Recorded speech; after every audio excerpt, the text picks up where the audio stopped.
Hi, everyone. Welcome back to the Social Hotelier podcast with me, Sam-Erik. Today, I'm thrilled to have with us a true expert on the pulse of Korea luxury market, where art and innovation and immersive experiences converge. Our guest has a deep understanding of what drives the world's most demanding consumers in one of the most dynamic and trend-setting markets. With over half of the Korea's population concentrated in the broader capital area, innovation here isn't just about being bold. It's being thoughtful, on brand, and ahead of curves. Whether pioneering retail experiences or shaping the future of luxury and hospitality, our guest brings invaluable insights into what makes Korea a global leader in pushing boundaries. So my guest today is the Chief Executive Officer and founder at DKL, Dominika Kustosz. Welcome, Dominika, and thanks for joining us today. Thank you for having me, Sam-Erik. I'm really honored to be here speaking with you, and hopefully that your audience will enjoy the episode. I'm very much looking forward to this conversation.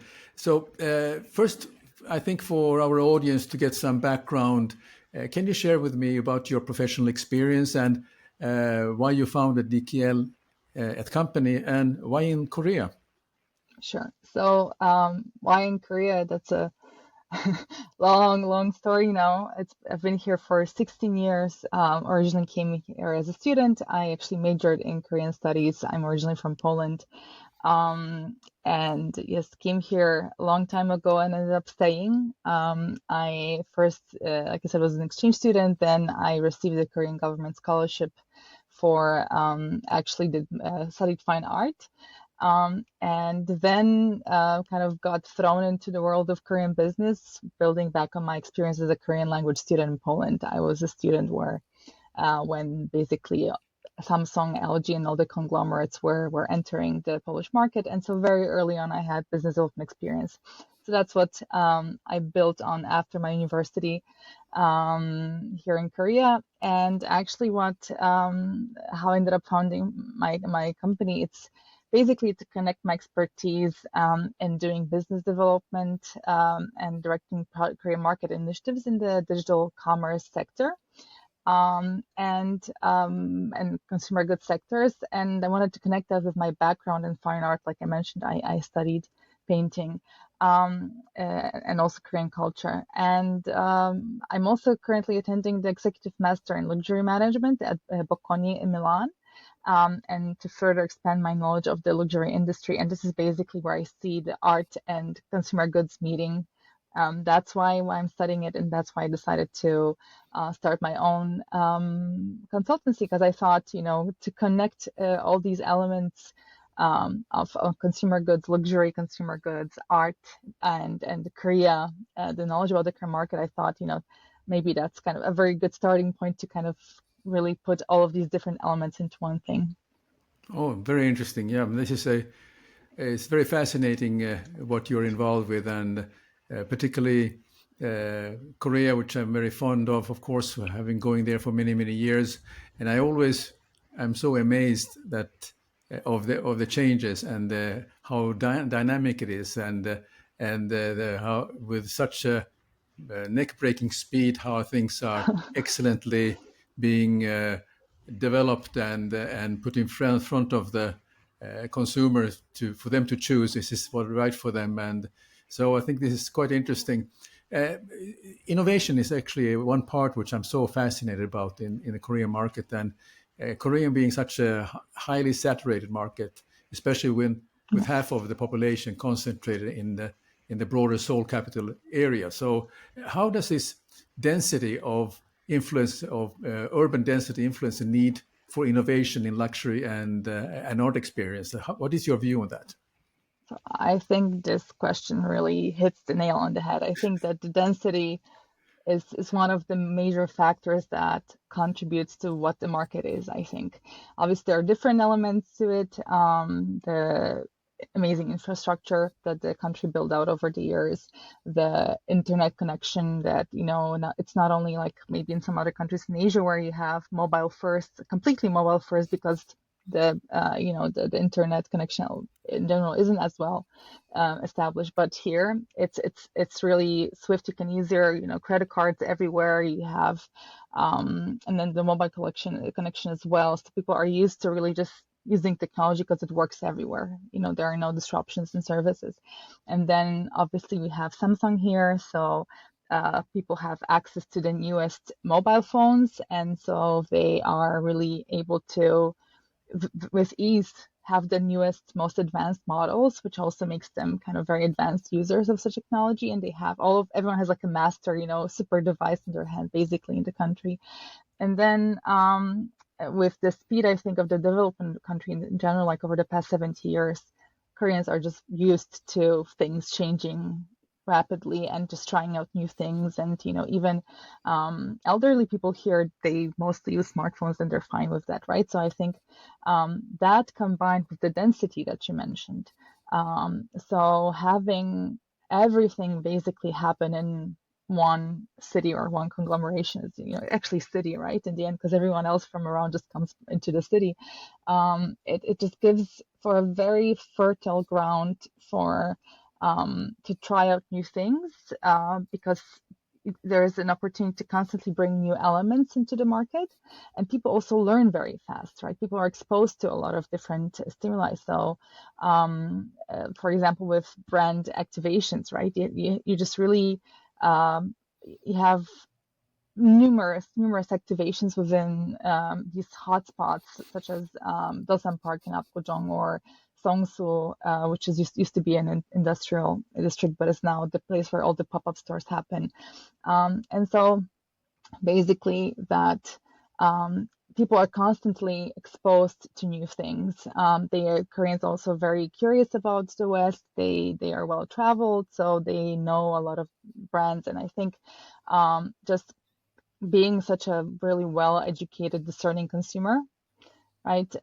It means that innovation in luxury also has to happen constantly because people are just exposed to it. And then with art, it's I think that art experiences, this comes from that quick development. I think there is this need, this hunger for culture that was just in the backseat for a long time, and so again, also with the attention that the Korean culture has been receiving, I think it just feels very rewarding for Korean people who finally see their culture being respected, right, and then being at the forefront.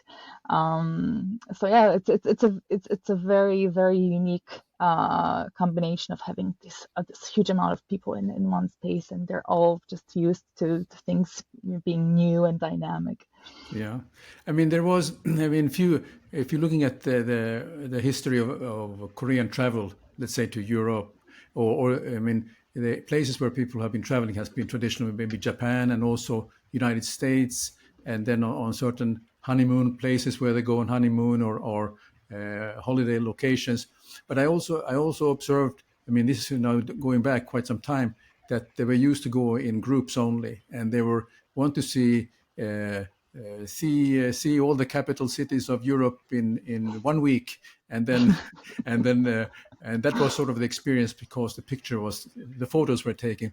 And now I think there's a change where the generation that is traveling, even with their parents, they want to spend a little bit longer time and learn about where they are, and then an experience in a very different way. Maybe stay a little bit longer in one place and then absorb a lot of the interesting influences. But I also noticed something, that there are some very well-educated Koreans that have taken sort of the culinary to a next level. Even they are teaching like maybe some culinary which are popular in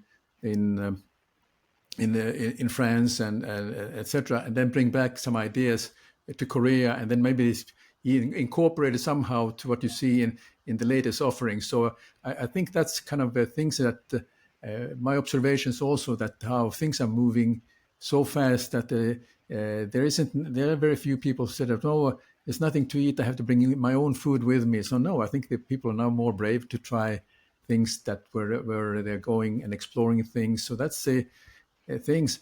But you mentioned the innovation doesn't have to be allowed, but should remain on brand. And can you talk a little bit about brands that have successfully balanced being subtle with innovation in the Korean luxury, just to give you a little bit of a taste of how you see things going on in Korea. Sure. I think two things come to mind. Let's say a very small domestic brand and a huge European luxury brand. To give you an example, I'll start with the latter. So, for example, Chanel. I think that what they have been doing in the Korean market, in the past maybe couple of years, it's quite amazing. I think that they are able to be very playful and very engaging without really going against kind of the idea, the image that they're presenting. For example, obviously, I think we know Chanel is not one to really go digital first. They are quite classic, and they don't generally sell things online, right? They don't really do e-commerce that eagerly, but and then like no, they don't dab into Web3, gaming and things like that. But what I really loved about some of their activations here is, for example, there was a Coco Crush pop-up store in Seoul last month, I believe, or in August. That's last month, and time flies. And so basically, what they were able to do is first they Korean, or because I wasn't specifically for the Korean market, maybe because it was an Asia activation also in China, but I think it just really worked well here too. You have a lot of gamers in Korea, and women are also gamers, obviously. And what I loved is that in a way to kind of play with the concept, but not go against their DNA, they just installed two gaming machines with their Chanel or Coco Crush version of Pac-Man and memory card game. And I thought it was just a really interesting way to kind of do something that is digital, obviously, but then in a way where it's also retro and really fun, right? So I thought that was a really, really smart move to bring some freshness to the brand without really just going against who they are. And also, I think they're just really good at integrating their data. Because again, like I said, it doesn't have to be show off, it doesn't have to be VR, AR. It's just really about being able to leverage what you have on hand for a good purpose. And so, for example, for their pop-up stores, they're obviously very popular here in Korea because Chanel last year, if I remember well, they are now the top #1 selling luxury brand in Korea. So they obviously have a huge audience. And so you're able to sign up for the pop-up experience in advance using the Kakao Talk Messenger, right? The Uber app that the whole basically country uses. And so you sign up, and then when you enter the store, it's checked that you have arrived. You have the experience, and then in a few days, you receive a message saying, how was it? Maybe you want to take a look at that was the Coco Chanel collection, right? So, sorry, the Coco Crush collection. So you maybe want to take a look at it, and then they connect you directly from the brand channel within the Kakao Talk Messenger to the Kakao gift store, which is one of the most important sales channels or online touchpoints in Korea. And again, like I said, obviously Chanel doesn't necessarily sell things online. So what you have is you can browse the collection. They have their own brand store, but then you can just basically from that window of browsing, you can connect to the store and call and inquire about that. So you have this beautiful connection from each touch point where you go from online to offline to again online, and then you can again go offline basically, and you have data that really enriches your knowledge of the consumer, right? And knowledge about their journey with the brand. So I thought that was really, really smart. Very simple things, kind of that even some brands aren't even. It's simple, but not that many actually brands I think leverage that richness of data that they can gather, especially from a market like Korea. And then another brand is a very small Korean brand. Rave, if I remember the pronunciation correctly. It's a small fashion brand, and they have a store in Seongsu, one of the hottest kind of young Gen Z areas in Korea for shopping. And they have a very small store, right? It's not a big brand. And so again, kind of overwhelming the visitors with too much tech, I think would be go against, kind of it would be too strong for the small space they have. So for example, what they do, they have I think it was like 3 or 4 very small screens on one of the walls, and I thought that's such a cute way to engage your customer, because if they're kind of small, you have to come up and take a look at them, and it reminds me of photos that we hang on walls at home, but it's showing videos of models showcasing the collections. And I thought, this is like a really good way to play with your boundaries, right? To let your boundaries help you evolve your ideas and to become more creative. And I thought, again, screens, nothing super advanced, but again, just the unique way that they use it to create that intimate kind of more, or fit that intimate store atmosphere. I thought it was just a very smart way, and showcases exactly that you don't have to have the largest budgets, to come up with something really fun and interesting that sets you apart from other brands.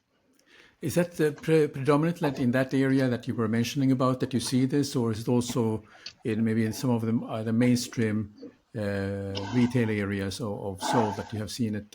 How is that?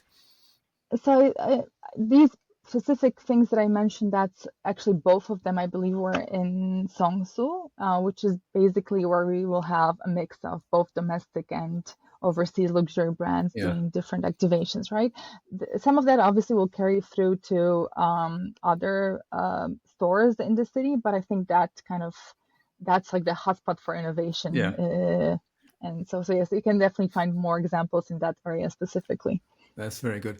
So in other words, that the Korean or the consumers respond to this immersive customer experience in a very positive way. Then, and so it's not like you have this traditional luxury retail setting, and then you have these immersive experiences. And then, would you say that these immersive experiences are something that is not necessarily taking over, but they are actually very people are drawn to these when they have a chance? Oh yes, definitely. There are a lot of brands leverage that sign up for their experience on the Kakao Talk option, and they're typically booked. They're not sold out because they don't actually pay for it, but they're just fully booked for the moment they launch. Sometimes they will have that option of just walk in. But very often it's just they have to register and they're always like, even I mean, big brands, but let's say the Teak, right? I think like obviously they're huge, but it's still they're have quite unique fragrances. I feel, right? It's a very sophisticated kind of taste that they cater to, and they're also fully booked basically for experiences. And I think it's a magnet. I think especially kind of in Korea where e-commerce for luxury is also very welcome.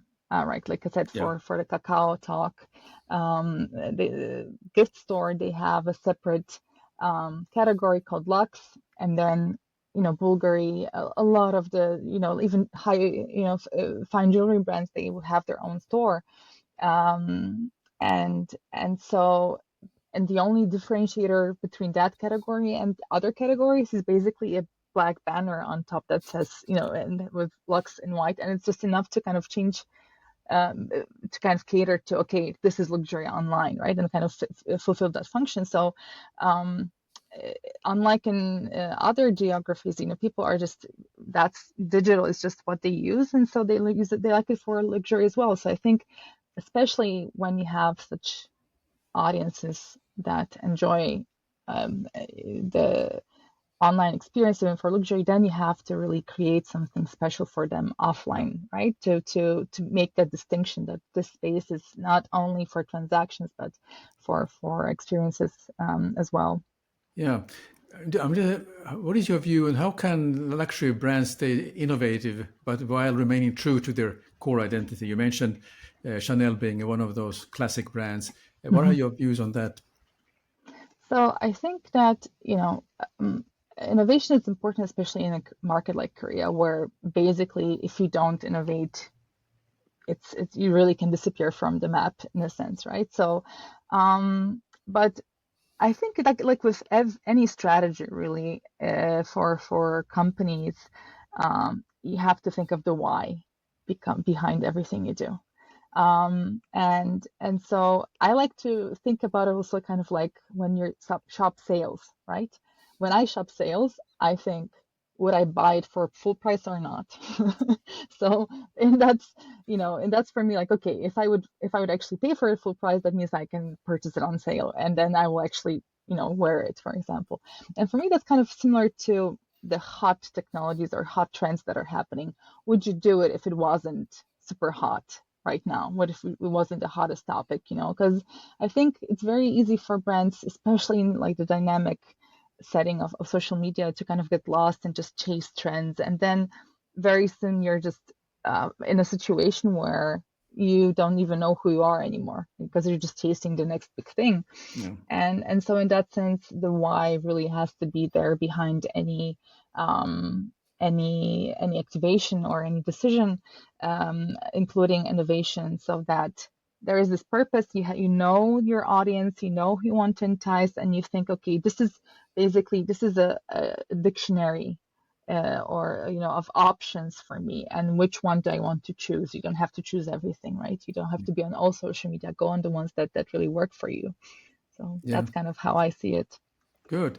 As well, now we could a little bit step into the from retail scene for hospitality. What unique aspects of the Korean retail scene could be translated into creating an immersive experience in the hospitality industry? Because we know that hospitality tend to be kind of a bit stuck in the way they are used to being done, and while the retail folks are very dynamic and so on, but I think there are some lessons to be learned for by hospitality. But maybe we can share about, since you are now also looking into the hospitality side. So what are your observations on that, and what are your views? Yeah, so I just came back from my Swiss module for the MLux, the Executive Master in Luxury Management program, and we had lectures at EHL in Lausanne, and so it was one more kind of strong experience where we really talked about how you can appeal also to the luxury hospitality consumer, and so but I think that because of the unique um, format of hospitality, right? It's a huge investment. It's a lot of resource. You have a lot of elements that need to be set up, and so you don't have as much freedom in format, I think, in general. But at the same time, I think what hospitality can recognize is that at the same time, yeah, let's say hotels or any such places, they have much more space to actually play with, and not a lot of brands will have so much space to actually assign to experiences, and then there are many limitations that they face. They need to rent out new spaces, right? So I think being kind of understanding that um, the way retail plays with art these days, I think it's a very interesting relationship. I think it's also very beneficial to artists because they reach the audience that typically they not maybe wouldn't step into a gallery or a museum, and then new conversations started. So the same, I think, with it's something that hospitality could explore a bit more, where art is not only the painting that hangs on the wall. It can really be just part of the entrance. You work with an artist who can create like a little passage, right? That gives you an experience of different light or different colors. And the choice of the artist, I think, again, it's like with innovation. Why do you want to work with that artist specifically? Do they have the same values? Do they work in a similar medium as you? Is there a common thread between your DNA and what the artist does? And so I think being a bit more playful and not just focus on really grand things, but even smaller things. Then it can be furniture that you just place in the lobby. It can be working with ceramic artists, different artisans to include these elements. And I think it's just these kind of playing with formats, I think, is that lesson that hospitality could take from retail.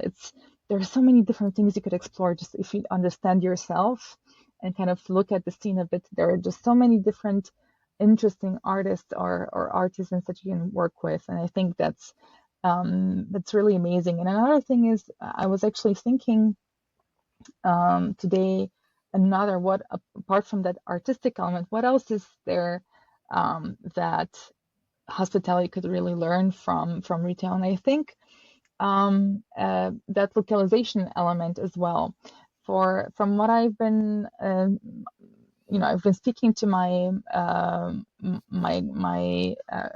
friends here that are in the hospitality industry about what they think people, when they come to Korea, what they look for in hospitality here. And I think people come here for key content, Korean content, right? So they really want to experience Korea when they come here. And so one of the complaints, let's say, from the guests that came to Korea was that they would go to these experiences. They want to come here, they want to explore the culture, but let's say the hotel, because it's a 5-star hotel, will have I don't know, Bulgari beauty in the hotel, and they say, but Korea is so famous for Korean beauty. Why would I use Bulgari here when I can use Korean beauty? And so I think just, again, localizing, not only through working with local artists, but also through working with maybe some niche brands that are still have a very high quality that would be obviously on par with the experience you want to create, but just, and obviously that's in Korea. But I'm sure that each country, when you think about opening a location or running a location in a different country, there is something that is unique to that country that you can really incorporate into experience. And so I think more and more that localization, where it's not only about taking your brand as is to different markets, but making sure that it's unique, right? It's also, you're creating a beautiful portfolio of experiences, like with the Mandarin Oriental, maybe with their pens in a sense, right? Or their fans. There's a lot, like I said, formats. I think there's just so many things you can do. Yeah, yeah. I noticed that for instance, during the summer season, certain luxury brands worked very closely with the hotels in order to maybe bring a pop-up kiosk by the hotel, or even put their umbrellas by the pool, which is very typically of their brand colors. Was anything in Korea that you saw that one particular, some luxury brand was working with hotels, or is it very much? Because I have noticed that in Europe, but I'm not familiar with how it works in Korea. Yeah, I noticed one specific thing that really popped up was but the government are working with a hotel in Korea, luxury hotel. So they brought that format here. I wasn't able to visit, unfortunately, but I think these experiences, mentioned summer, but also I think right now what's happening in Korea, because this whole art week I'm looking at my calendar. It was just 2 weeks ago or 3 weeks ago. So many beautiful activations in galleries, at the art fairs. Seoul now had its 3rd edition of the partnership between Kiev, the Korean International Art Fair, and Free Seoul.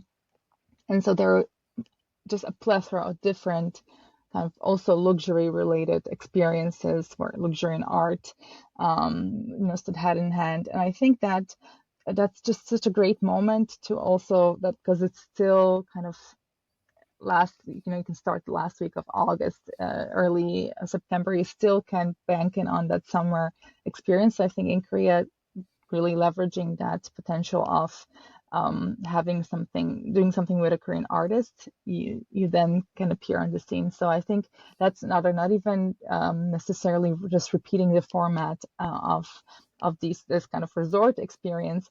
There are different things that you can do around the summer that can be very, very interesting. Yeah. I would love to see that. Yeah, absolutely. You mentioned about this rise of digital and physical retail convergence in Korea.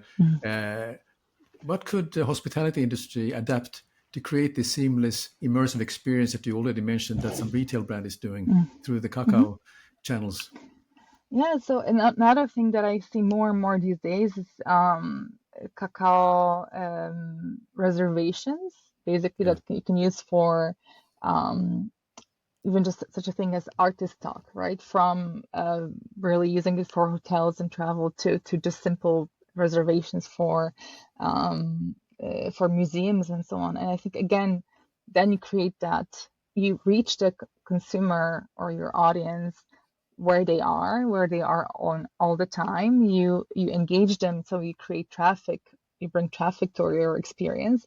Then you're able to check them in, so you have that data, and then you're able to follow up and create multiple touch points afterwards to kind of bring back the memory of the amazing experience you have created. So I think it's just really important to understand especially in Asian markets, and that's not only specific to Korea, to really understand the landscape that you're working in and not just stick to your um, to the tactics that you have in the strategies that you have from the markets where you're very successful, because that's not necessarily just replicating that here in Asia is it's not necessarily going to work. And we know obviously of some markets that due to the specific, let's say, political setting, there are some channels that are uh, designated in a sense to that specific country. But for example, in Korea, you still have Google is, I think, around 35% has of the market, of their search engine market, and then you have Naver,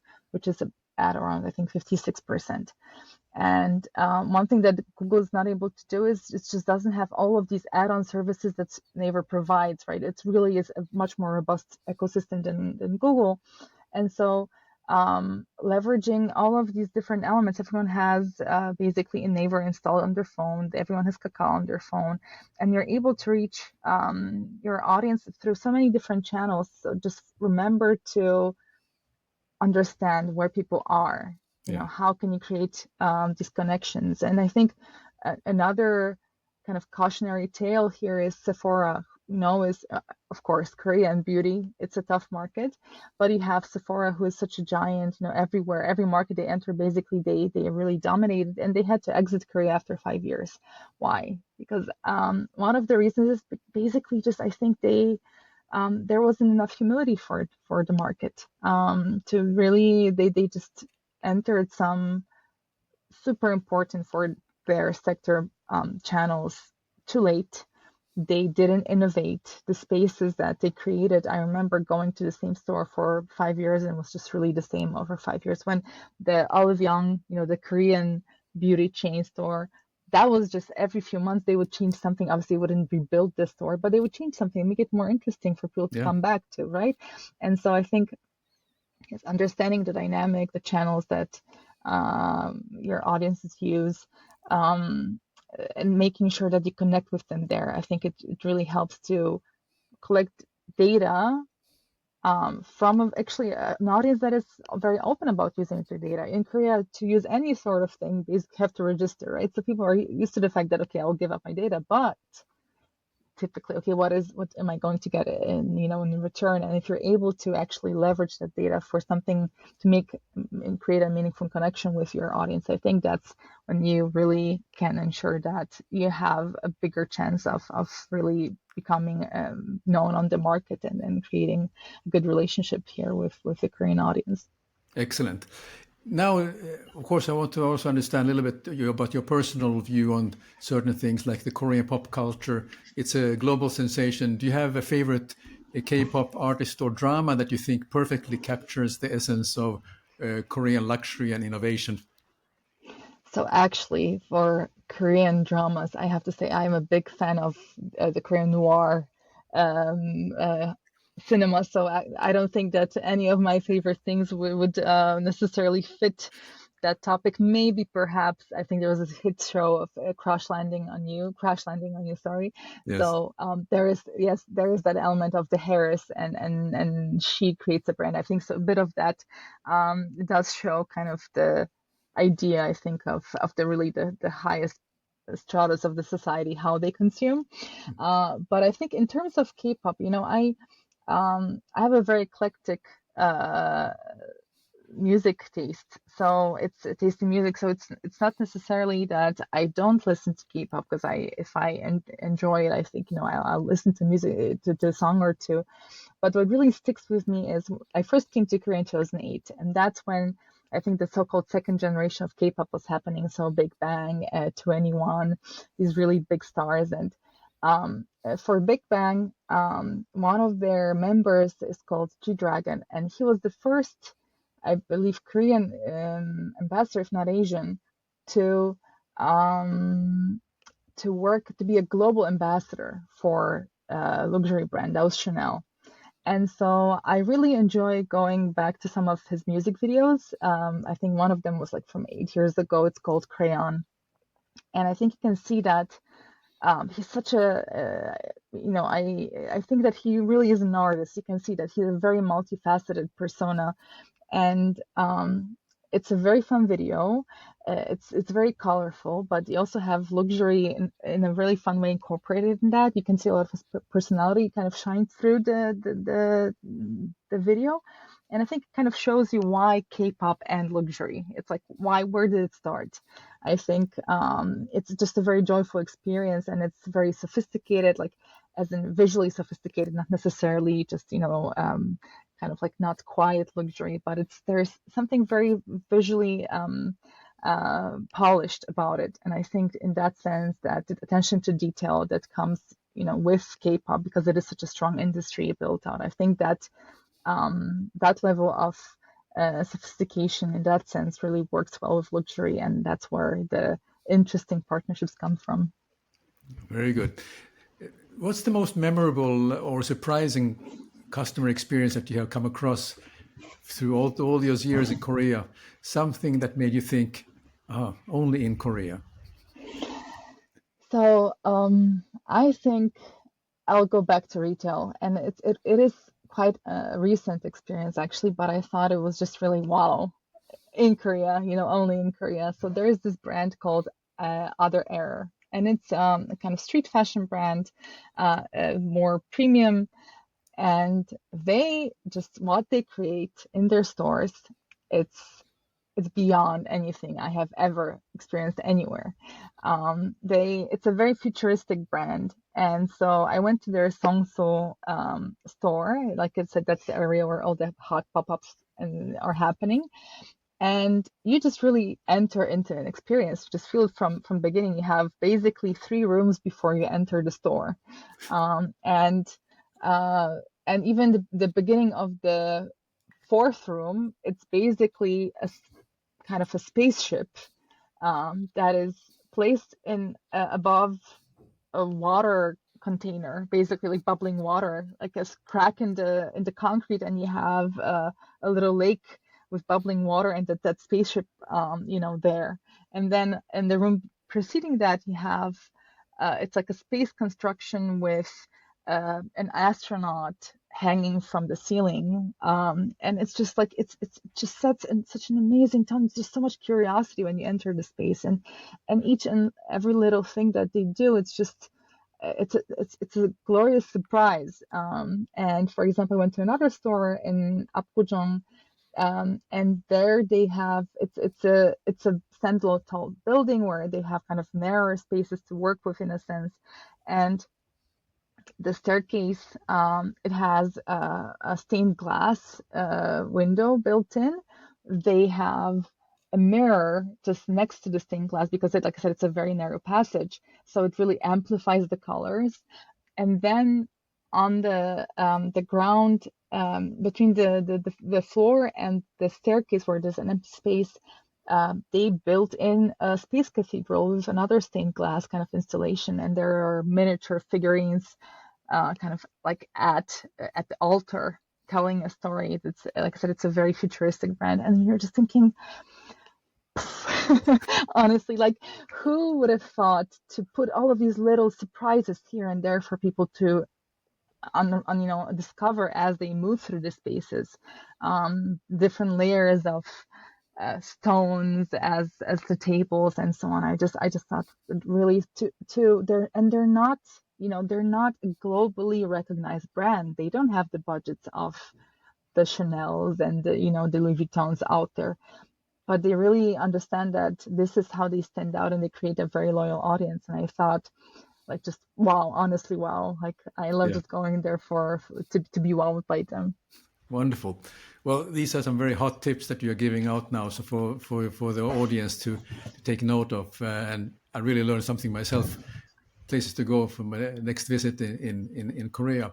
But when you're not immersed in the world of luxury and innovation, where's your go-to spot to unwind and get inspired? Yeah. So, exactly. Good question, because it is such an intense environment, and because I've been living in the city center basically for the past 16 years, and it gets noisy, and I have a very curious brain that also likes a lot of information. So I'm very lucky to, despite being, like I said, in the city center where I live basically 20 minutes away from the main palace and then 20 minutes away the other way from Hongdae, which is the kind of student, right, university hotspot.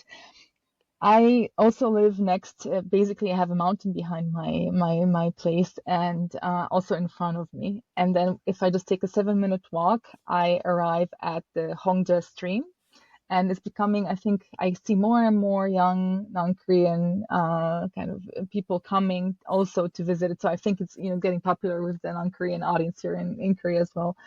And there is an artificial, but still one of the most beautiful waterfalls. And so, like, honestly, 7 minutes away from my house in the city center, I'm able to go to that waterfall, listen to water, look at the beautiful, obviously, water falling, and then take a walk on the little hill, which is also beautifully, beautifully arranged for walks. And so I'd really try to take advantage of the nature that used to be, I mean, still, obviously, with so many people living in one place, it's not easy to come by Yeah. in Korea. And when I'm not doing that, I try to swim. So I get in water. Very good. Well, Dominika, this has been a very interesting conversation with you today. If people are interested to find out more about you, I mean DKL at company, how can they reach out to you, and where can they find you on different channels? So I'm very active on LinkedIn and very happy to respond to invitations to connect or to just chat. I really thrive on making connections with people and exchanging ideas. I think it really enriches us, and I'm so happy that that's how we met, right? So very happy to, like I said, to do that. And then also I have my company has a website which is also linked on my LinkedIn page. It's www.dklgrp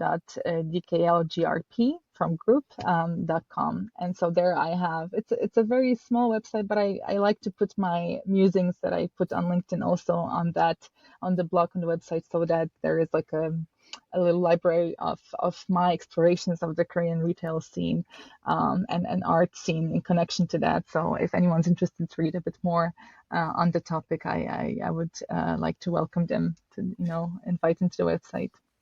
Well, I follow you regularly on LinkedIn, and I really enjoy your posts. And I think something that I recommend all of you viewers or who are listening into this podcast to check out Dominika's account in LinkedIn. There's a lot of wealth of information, and in today's discussion and conversation, we only scratched the surface a little bit, but I think you can learn even much more by following Dominika on LinkedIn. So thank you so much for this. You've been giving lots of insight, and I learned so much today from you. So I look forward to having another discussion with you maybe during next year, and because things have changed, I'm sure.